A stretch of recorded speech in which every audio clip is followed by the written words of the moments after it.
Okay, the imminent attack didn't come, we've got even more time to prepare. All along, many of them had been somewhat skeptical of the alarms being sounded in Saigon. They shared MACV's belief that some sort of attack was coming, but that the first signs of enemy movement would leave them considerable time to prepare. Now, they've had the first signs of enemy movement. They've had their considerable time to prepare.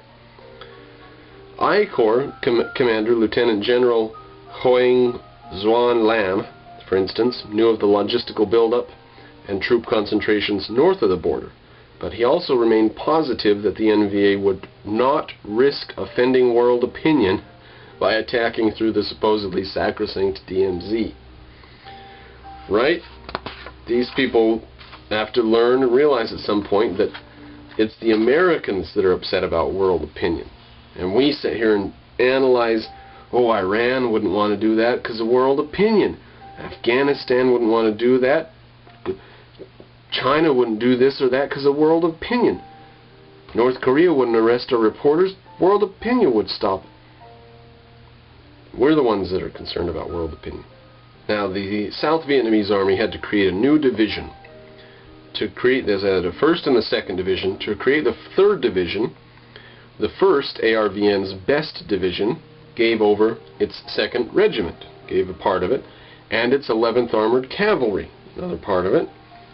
I Corps sent part of its reserve. These 2 regiments were well organized and trained, but the 3rd Division's other 2 regiments, so 2 of its regiments were fairly well trained, and 2 of its regiments, the 56th and 57th, were made up of recaptured deserters and soldiers who had been released from jail, as well as men of the regional and provincial forces with only a few weeks' training.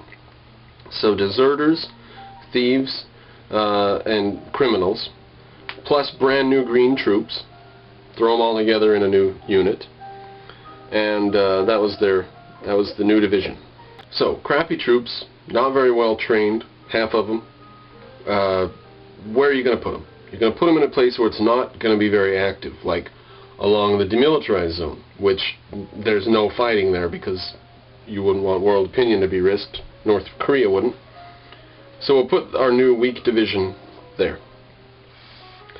In the weeks before Easter 1972, Guy, G-I-A-I, this dude, threw his troops into a heavy training program. As part of this training, the division commander decided to rotate 2 of his regiments to familiarize them with more of the division's front and to prevent the men from growing too comfortable in any particular fire base. When Easter weekend came, Guy planned to exchange the 56th Regiment around Firebase Charlie 2 with the ones in the central DMZ, and the 2nd Regiment manning the outpost supporting the big American-built artillery base at Camp Carroll in the west. Guy's idea was worthwhile, but the plans went awry. So for the reasons we've just heard, he's going to shuffle the troops around, but, quote, because of a shortage of trucks to move the units simultaneously, each troop-laden vehicle shuttled between the bases, picking up troops at one post and dropping them off at the next, and then reloading. Soon after this movement began at dawn, on March 30th, Holy Thursday, the 2 units found themselves hopelessly intermixed and disorganized. So troops are supposed to ride this truck to there, it empties, and troops get on that and go to here, and forward fast halfway through the operation, half of this regiment's there and half of it's still there, and half of the regiment's here and half of it's over there. Maybe they should be able to do something so simple as that, but they weren't really able to. Pushing the convoys through fog and occasional rain squalls, the 2 regiments endeavored to switch their soldiers among the camps and fortifications along the DMZ. In order to exchange headquarters sites, at 11:30 a.m., the commands of both regiments shut down their radios. For the duration of the move, an hour or 2, the regimented commanders were out of touch with their already disoriented outfits. It also cut off this Captain Guy's contact with the bulk of 2 of his 3 infantry regiments. With the communications fragmented, its units entangled, and the weather bad enough to prevent most aircraft from flying, the 3rd Division offered the massed North Vietnamese Army forces an irresistible target. So, a replay, actually, of something that happened 2,500 years ago. I don't recall the exact details of the battle, but the Persians, let's see, the Spartans and someone else were holding a ridge or a hill, and the Persians were coming, and they had to stop, and that they wouldn't attack the Greeks, and the Greeks had the upper ground and stuff. And then one day, the Persians and the Mytilians or something, they were switching camps. One of the springs had gone dry or something. I don't remember it all, but in the switching and movement, for several days the Persians hadn't attacked, and all of a sudden in the switching and movement, the Persians said attack, and they did. And these guys didn't know their Greek history. Alright, now the North has got some new weapons. Let's look at those for a minute. It's doing this new big offensive because it's got more than just old French colonial rifles now.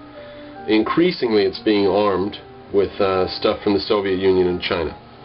Quote from page 130. Hanoi's change in strategy and its decision to invade South Vietnam produced a need for tanks, heavy artillery, and other impediments of a large army. Okay, I don't want to nitpick, this isn't the point of the video, but I do have to say that was a really stupid sentence. Hanoi's change in strategy and its decision to invade the South. Now, see, Hanoi made the decision to use a fully mobilized Western-style army with all the trimmings, from tanks and troop movers to our backup artillery.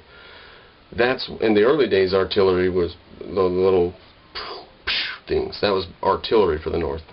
What are those things where you drop it in the canister and yeah, that's not quite artillery. Mortars. That was their artillery in the early days.